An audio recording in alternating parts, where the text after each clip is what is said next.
Assalamualaikum warahmatullahi wabarakatuh. Semangat pagi. Kali ini kita akan membahas tentang materi jenis-jenis pusat pembangkit. Sebelum materi kita mulai, marilah kita berdoa terlebih dahulu agar pembelajaran kali ini bisa bermanfaat bagi kita untuk kelanjutannya. Berdoa, mulai.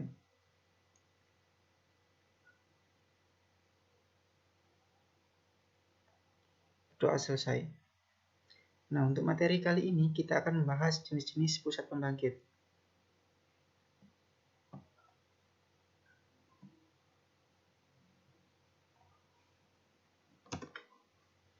Nah, apa itu sih pusat pembangkit?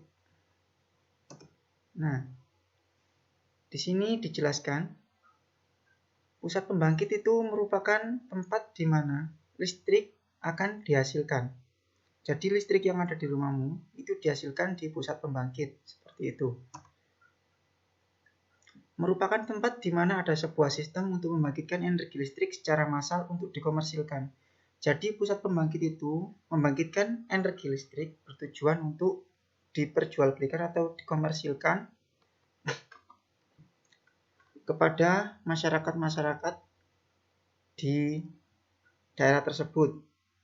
Kalau lebih tepatnya seperti kayak pembangkit listrik seperti itu.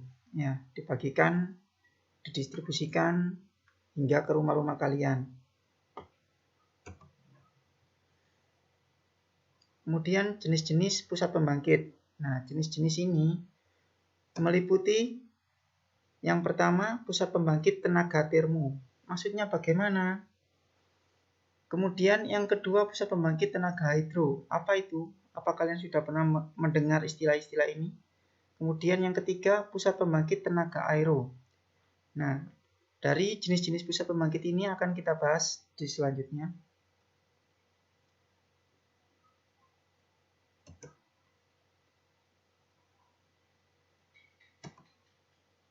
Nah, pusat pembangkit tenaga termo itu apa sih? Nah, di sini dijelaskan merupakan proses pembangkitan energi listrik yang menggunakan energi panas sebagai sumber utama dalam proses pembangkitan. Jadi apapun pembangkit listrik yang menggunakan energi panas itu berarti dia menggunakan tenaga termo. Nah, panas itu juga bermacam-macam. Ada yang dihasilkan dari sumber panas bumi, dari api, atau mungkin dari fusi dan fisi pada reaksi kimia. Kemudian, contoh-contoh pusat pembangkit tenaga termo.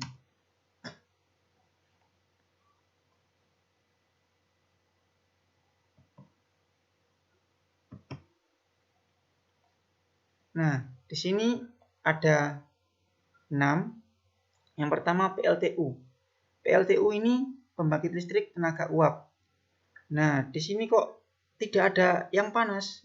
Maksudnya bagaimana, Pak? Uap itu kan bukan api. Nah, justru yang menghasilkan uap itu nanti diproses dari bahan bakar dulu. Kemudian digunakan untuk memanaskan air, sehingga air itu menjadi uap. Lalu uapnya digunakan untuk menggerakkan turbin, sehingga nanti dikoppel dengan generator menghasilkan listrik. Jadi PLTU ini sumber utamanya adalah panas dari bahan bakar. Ada yang menggunakan bahan bakar cair, ada yang menggunakan batu bara, ada yang menggunakan bahan bakar gas. Kemudian PLTG, pembangkit listrik tenaga gas. Nah, pembangkit listrik tenaga gas ini hampir mirip dengan PLTU, tetapi fluida kerjanya berbeda. Untuk PLTU dia menggunakan fluida kerja berupa uap. Kemudian yang PLTG ini menggunakan fluida kerja berupa gas bertekanan panas ya. Kemudian yang ketiga ada PLTD, pembangkit listrik tenaga diesel.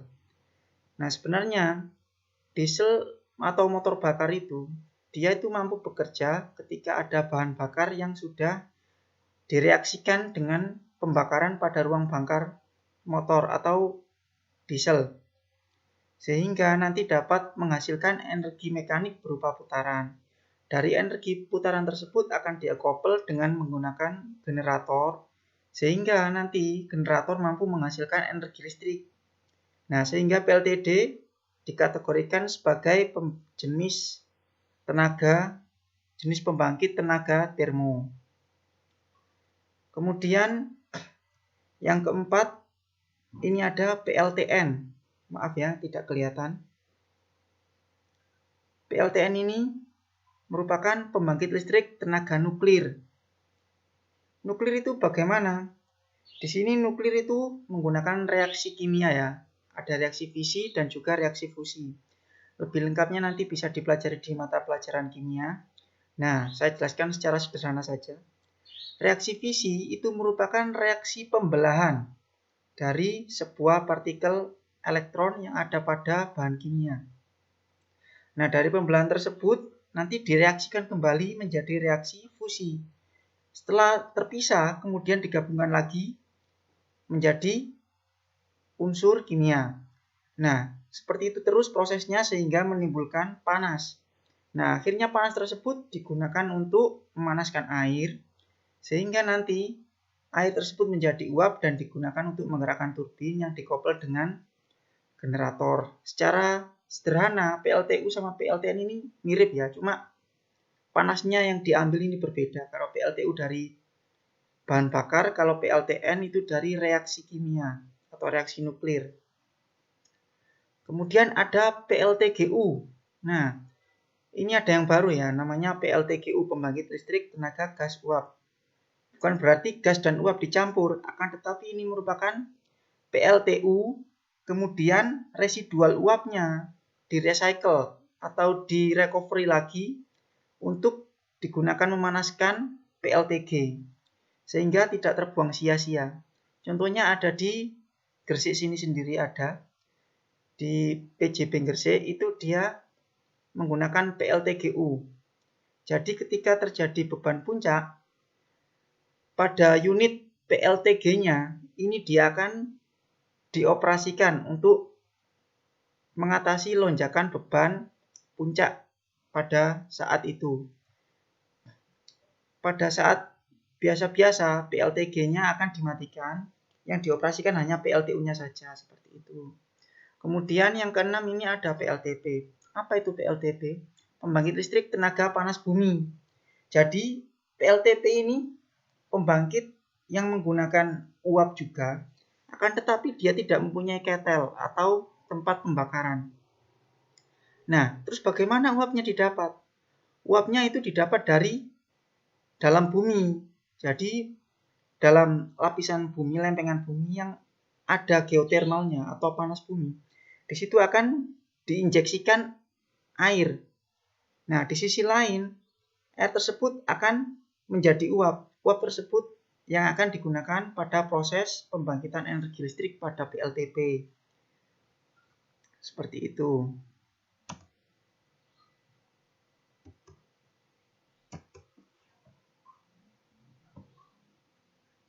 Kemudian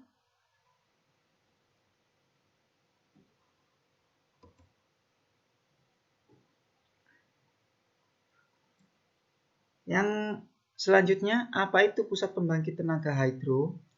Nah, di sini dijelaskan merupakan proses pembangkitan energi listrik menggunakan potensial air sebagai sumber utama dalam proses pembangkitan. Apa itu sih potensial air?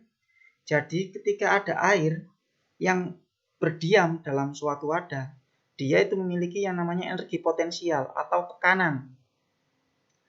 Tekanan yang bagaimana? Maksudnya tekanan seperti tekanan gravitasi. Tapi itu yang dimiliki airnya, bukan gaya tariknya ya.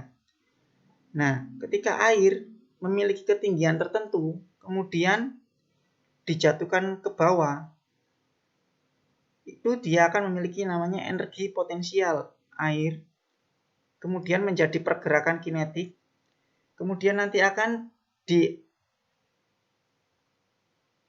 dilewatkan ke turbin air sehingga nanti akan menggerakkan generator. Dasarnya seperti ini ya. Nah, di sini ada yang pertama PLTA. PLTA ini pembangkit listrik tenaga air. Nah, PLTA sendiri ini biasanya punya bendungan ya untuk menampung air agar dia memiliki debit yang tidak berubah-berubah atau relatif tetap. Jadi nanti airnya dari ketinggian akan dialirkan melewati penstock atau pipa besar. Dari pipa tersebut akan dialirkan menuju turbin air sendiri ada sendiri. Kemudian turbin air tersebut akan dikoppel dengan generator sehingga menghasilkan energi listrik. Kemudian ada PLTMH. PLTMH itu apa? Ada yang sudah pernah dengar? Atau mungkin pernah baca-baca? Sebenarnya PLTA sama PLTMH itu sama. Akan tetapi kalau PLTMH itu merupakan miniaturnya pembangkit listrik tenaga mikrohidro. Jadi dia itu menggunakan air tapi tempatnya itu relatif dataran yang tidak terlalu tinggi. Jadi seperti aliran sungai. Ya, di selokan itu bisa dibuat PLTMH. Kalau PLTA itu biasanya dibuatkan dam atau bendungan sehingga seperti air terjun, jadi tenaganya lebih besar untuk memutar turbin. Kalau PLTMH itu kapasitasnya kecil, kalau PLTA itu kapasitasnya besar. Kemudian ada PLTPS, pembangkit listrik tenaga pasang surut. Nah, pasang surut ini biasanya itu di tepi pantai ya. Jadi dia itu dibuatkan dam sendiri, tapi damnya berbeda dengan PLTA. Damnya relatif tidak begitu tinggi dari permukaan air laut. Nanti ketika air pasang, air tersebut akan masuk ke dalam dam atau bak penampungan yang sangat besar di pinggir pantai. Saat air surut, air tersebut akan ditahan dalam dam tersebut dan dialirkan melewati celah-celah kecil yang di dalamnya sudah ada turbin-turbin kecil untuk menggerakkan generator. Nah, PLTPS ini termasuk salah satu pembangkit yang menggunakan energi terbarukan ya. Hanya beberapa yang ada di dunia dan Indonesia masih belum ada. Kemudian ada yang keempat ini, mohon maaf ketutupan. Yang keempat ini PLTOP, pembangkit listrik tenaga osilasi permukaan. Maksudnya bagaimana osilasi permukaan? Jadi lebih tepatnya dibilang gelombang. Seperti di laut, itu dia memiliki gelombang kan. Gelombang itu kan ada yang tinggi, ada yang rendah. Nah, dengan memanfaatkan perbedaan ketinggian tersebut, digunakan untuk menggerakkan pelampung. Nah, pelampung yang bergerak digunakan untuk mengopel turbin, mengopel generator, mohon maaf. Nah, jadi tenaganya itu dari seperti tuas, sistemnya tuas. Kalau di pelajaran fisika ada tuas, beberapa tuas 1, 2, 3. Nah, seperti itu nanti dia akan menggerakkan generatornya sehingga nanti menghasilkan energi listrik. Nah, ini juga salah satu yang menggunakan energi terbarukan, PLTOP. Dan sebenarnya masih ada banyak, ini kita bahas 4 saja dulu.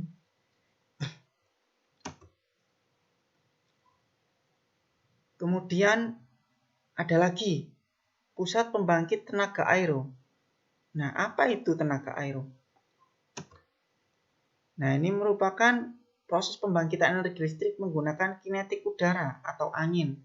Sehingga sebagai sumber utama dalam proses pembangkitan. Jadi kinetik udara itu merupakan udara yang bergerak atau sering disebut angin. Nah, angin tersebut nanti akan digunakan untuk menggerakkan generator atau mungkin ada yang menggunakan alat atau komponen bantu lain.